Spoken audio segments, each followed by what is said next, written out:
Wednesday morning. I'm so glad you're with us. I'm meteorologist Craig Moeller. You found us here on the 13 News Now streaming app. Maybe you found us on YouTube. However you've got us, we're glad you're here. This is the Weather Desk. I'm meteorologist Craig Moeller, and we're going to tackle today's top weather headlines as we do each and every weekday morning starting right around 9 a.m. Tough weather on both sides of the pond. No doubt you've been hearing about all of the rough weather in the U.S. We're going to focus on some of the big storms as round after round of severe weather has impacted the United States. But over in Europe, they're dealing with a really powerful heat wave. We'll check in on those temperatures and we'll let you know how they're doing. I also have, again, stateside, the national severe weather outlook, and there will be more opportunities for tornadoes in some parts of the country. We'll talk about those areas while we enjoy better weather here in Hampton Roads. Before we get into how nice our weather is going to be for the next couple of days, we are going to look back on yesterday's local storm damage. There were gusty winds. We had tornado warnings. We had flooding. There's a lot to talk about. We'll show you some of the video and kind of wrap that up. Then we're going to talk about the tropics. Things have been pretty quiet for the most part. We had Arthur here in the Atlantic. Is there anything else brewing out there? There is over in the Eastern Pacific. I'll talk about that, and we'll talk about the Atlantic outlook as well. I'll also have more on our next rain chances for Hampton Roads, how the storms have related to our drought situation. We've needed the rain, and we sure got a lot of it over the past couple of days. I'll talk about the next chances down the road, and heat and humidity set to return to the mid-Atlantic as well. So a lot to go over. Now, as we take a live look outside with the Thompson Creek Window Company, this is so nice. Skies are clear, or at least mostly sunny across the region, and it's just a beautiful day. Lower humidity, the sun is bright and shining. Again, the U.S. has been dealing with a lot of really rough weather. We'll get into the severe weather outlook coming up, but again, I want to tell you, we're not the only ones dealing with issues over in Europe. It's been a rough go. So we'll get into this now. The U.S. has been dealing with round after round of severe weather in the recent days, from torrential rain, flooding, high winds here on the East Coast, wildfires raging in the West. Fires are also burning on the other side of the Atlantic as relentless, deadly heat tightens its grip on Europe's. Reed Binion reports. It's heartbreaking. It's heartbreaking. Residents in parts of Virginia picking up the pieces after storms packing high winds ripped through certain areas, ripping off roofs, knocking down trees, and leaving many without electricity. Severe weather and heavy rain also causing flooding this week. A torrential downpour in Massachusetts led to street flooding, leaving cars stranded and police escorting at least one driver to dry land. On the other side of the country, water is not the problem. It's part of the solution as crews battle wildfires in the West, including the Cottonwood Fire raging in Utah. That blaze creating an otherworldly orange haze in the skies over Goblin Valley State Park. And it's not just the U.S. Overseas, authorities in several countries in Europe are fighting wildfires as well this week, including Greece, where firefighters battled flames outside Athens, and France, where a heat wave helped fuel a fast-moving wildfire. That oppressive heat hitting several other countries as well, including Switzerland, Germany, and the UK, where hundreds of schools closed or moved to half days as temperatures soared. I do feel a lot more hot, and it's harder to go to the park and have a nice time outside. I'm Reed Binion reporting. And it continues to be another hot one. That report coming from Reed, they were getting some of the interviews and images from yesterday. Let's show you where we are right now with the temperatures across Europe. These are current temperatures. Of course, they report them in degrees centigrade. We'll convert it to Fahrenheit for you so you can see Bordeaux, 106. Sweltering heat there. Paris, 102. Yesterday they reported they had to close the Louvre for a while because of the heat. 91 in London, Amsterdam, Geneva, Rome, Munich, Berlin. They are all sweltering. That heat extends down to the south through Italy, back over to Budapest. You can see just a very, very hot stretch of weather right now. Madrid right now at 97. So Tough going over there. We'll continue to watch that. We're going to come back stateside and talk about the severe weather outlook. You can see there are warnings, flood warnings and severe weather warnings down across northern Louisiana, new flash flood warnings back across northern Oklahoma. There's just a lot going on. The reason for that, we had that front come through yesterday. That produced our storms yesterday. That's out, but the same kind of boundary around the cooler air that is drier and settling in for this part of the country. Well, the western edge of that is kind of met with this stationary front here, and this front kind of acting as a lifting mechanism as some warm, moist air kind of overrides this frontal boundary, and you get some of that back across Kansas and Oklahoma as well. That's where we're seeing the chances for showers and storms. Also, the upper Midwest could see some pretty rough weather there. So let's get into the outlook. You can see for today, severe storms, level 2, slight risk up around areas northern Illinois through Wisconsin. Here in the panhandle of Texas into New Mexico, eastern Colorado, western Kansas, Nebraska, back up into Wyoming. They've got a level 3 or an enhanced risk. So yellow is slight, that's level 2. Level 3 is orange, that's enhanced. That's the most likely area for the strongest storms. You can see back across Utah, level 2 threat there.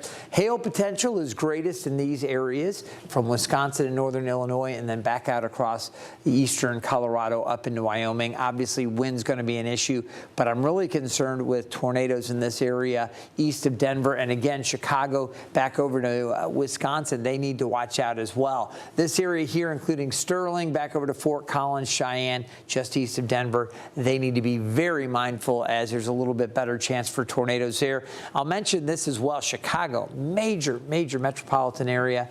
They need to be aware. Elevated tornado risk. Milwaukee, Sheboygan, up through Green Bay, Madison, all the way out through Dubuque and La Crosse. So that's where the severe weather is today. Tomorrow, back out across the same area that gets hit today, they're under it again tomorrow. That frontal boundary kind of stalled out there. Of course, it does extend farther east across southern Kansas into southwest Missouri. You can see hail, wind, all possible. The best chances for tornadoes tomorrow down across southern Kansas and northern Oklahoma. Finally, a look ahead to Friday. Again, we're in great shape here in the mid-Atlantic, but more storms in this same part of the country. This is a tough stretch they're experiencing out west. All right, we're going to take a short break. When we come back, we'll have more on Virginia and North Carolina as we got slammed by those strong storms the past couple of days. We'll have a look at the damage.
Welcome back to the Weather Desk. We were talking severe weather before. Now we're going to turn our attention to the storms that we had right here in Hampton Roads.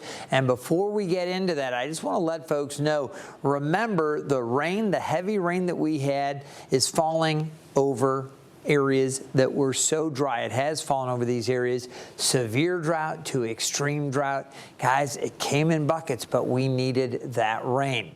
Hampton Roads woke up to the aftermath of back-to-back severe storms. Take a look. This is video from our Weather Impact Interceptor showing just how intense it got yesterday afternoon and evening. You can see heavy rain washed out roads across both Virginia and North Carolina. Brittany Miller has a look at the damage in Moyock, where several utility poles were knocked down.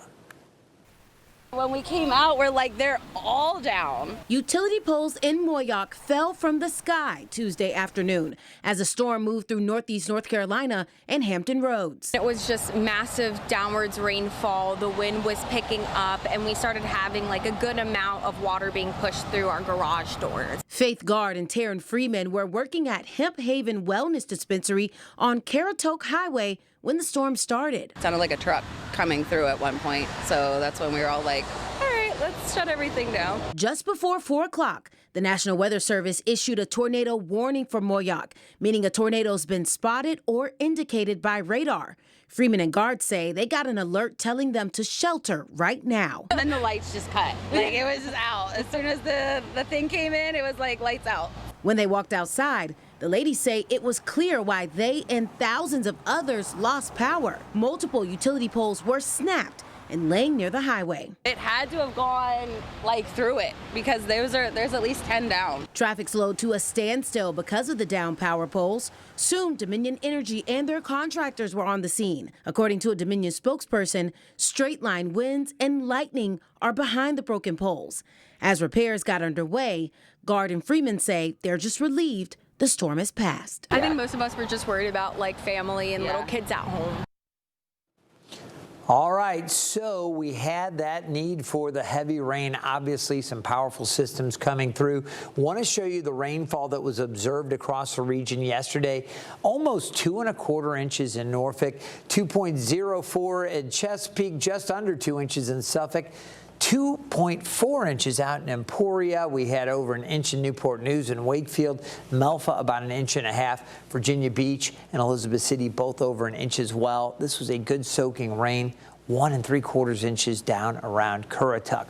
A lot of rain, and we needed it. Now, the rain did come with some pretty intense activity in terms of the storm reports. I want to show you that. So as we take a look, let's go back real quick and just jog this back. And I'm going to do this by hand. We can take the graphic full so you can see some of these reports that were coming in. This was yesterday around 4 o'clock. You see numerous areas with trees down, indicating, some strong gusty winds. That's what that symbol means with those snap trees. Flooding reported around Norfolk and Portsmouth, and it just was so nasty through the afternoon. Fortunately, again, folks seemed to come through in pretty good shape, but it was a rough go. All right, we're going to take another quick break, and when we come back, we're tracking the tropics. I'll have the very latest on that outlook. Stay tuned.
Desk, we're going to track the tropics for you, and generally things have been looking okay for most of the first month of the Atlantic hurricane season. Of course, it starts officially June 1. Sometimes we get a little activity prior to the official start. We're working through June. You don't typically see a lot of activity. We did, of course, have Arthur in the western part of the Gulf. Came up, produced some flooding issues across the deep south and the southeast. That system also brought some beneficial rain to some areas, so it really depends on how you look at some of those heavier impacts from those systems.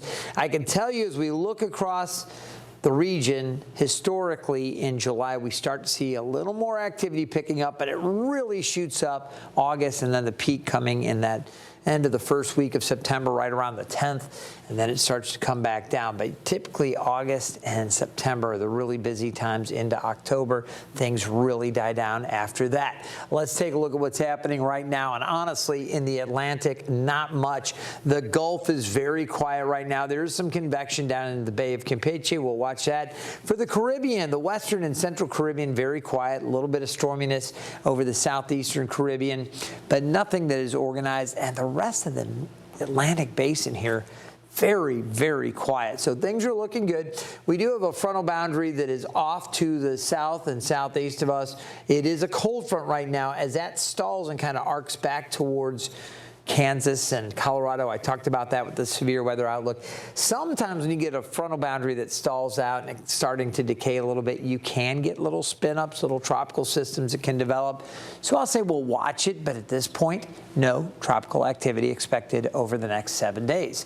It's not the case, though, in the Eastern Pacific. As we turn our attention from here back over into the Eastern Pacific, we've got a few clusters of storms. Now, this one here is already starting to look more organized, and there's another kind of broad area here that's going to come into a region over here that also has a chance for development. Let's talk about those two. This one, again, a 50% chance of development.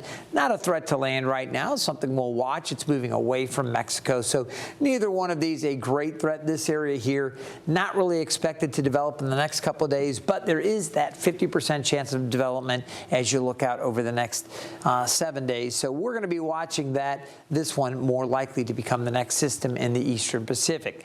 Of course, we're just really getting into the tropical season, so we'll be doing more and more of this coverage each and every day on the Weather Desk. And for an even closer, more in-depth look at what's happening in the tropics, be sure to join Hurricane Hub Live with our chief meteorologist, Tim Pandages. It airs every weeknight at 8 o'clock right here on the 13 News Now streaming app. If you're watching this on YouTube, you can download the app by scanning the QR code on your screen. All right, we'll take another quick break. A live look outside, gorgeous at the beach. I'll have that Wednesday outlook, talk about our next chances for rain and warmer weather.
Welcome back to the Weather Desk. Let's take a look at yesterday's numbers. The high was 90. We're normally at 88. This is the big news again. Over 2 inches of rain at Norfolk International. That has lowered our rainfall deficit. Our yearly departure was at 5.81 inches 2 days ago. Now it's down to 2.81 thanks to the heavy rain Monday and yesterday. So we made a big dent in that drought situation. That is good news. Now, temperatures today very comfortable, but it's going to get warm again tomorrow, back in the upper 80s, mid 90s or low to mid 90s anyway. Friday into Saturday, more humidity there. Only slightly cooler Sunday, Monday, and Tuesday, and then hot again next week. So when I talk about the heat and humidity building, I want you all to be prepared for that if you're here in Hampton Roads. Satellite and radar images are clear right now, so we can get straight into the future cast. The light north winds keeping us cooler and less humid today. Temperatures this afternoon, lower to mid 80s, and that's pretty much it across the region. A few spots may reach the mid 80s. Right along the beaches, you'll notice a little bit cooler, upper 70s to near 80. As we head through the overnight, it's going to be mainly clear, a few more clouds towards sunrise. These are just some cirrus cloud covers, so it's going to be, a few high, thin, wispy clouds. That's about it. Mostly sunny tomorrow. Looking good, mid 80s to upper 80s across the region. So temperatures starting to warm up tomorrow. And then as we get into our Friday, you see the winds shifting to the southwest.